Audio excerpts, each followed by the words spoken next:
प्रतिवादी रघुबर गए रावण के दरबार, और मुनि अगस्त्य अचमन कियो इनमें को करतार। आइए, और आप हैं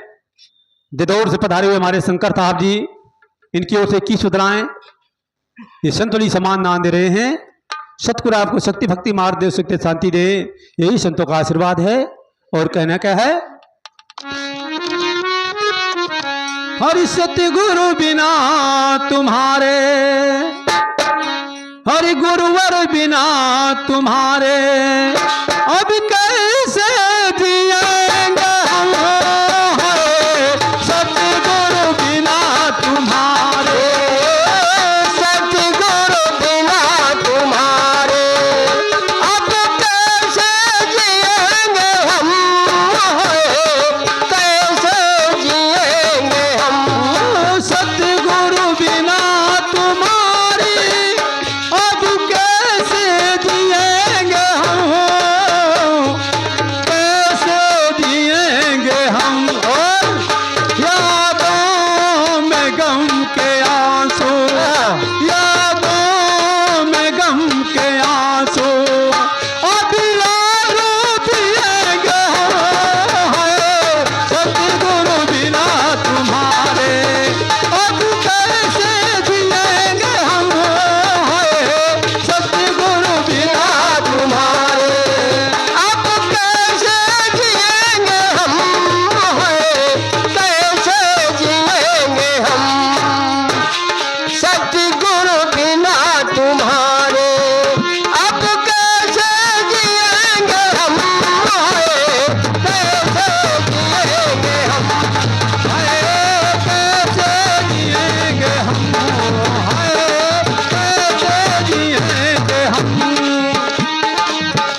करके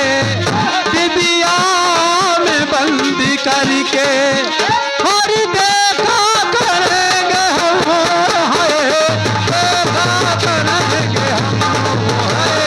देखा करेंगे हम सतगुण बिना तुम्हारे अब कैसे जिएंगे हम कैसे जिएंगे हम सतगुरु बिना तुम्हारे अब कैसे जिएंगे हम हाय कैसे जिएंगे हम हाय कैसे जिएंगे हम सतगुरु बिना तुम्हारे अब कैसे जिएंगे हम कैसे जिएंगे हम और दर्पण बनोगे यदि तुम और दर्पण बनोगे यदि तुम श्रृंगार करेंगे हम हाय श्रृंगार करेंगे हम दर्पण बनोगी यदि तुम अरे दर्पण बनोगी यदि तुम तो श्रृंगार करेंगे हम श्रृंगार करेंगे हम और दर्पण बनोगे यदि तुम श्रृंगार करेंगे हम हाय श्रृंगार करेंगे हम और निज स्वरूप हम अपना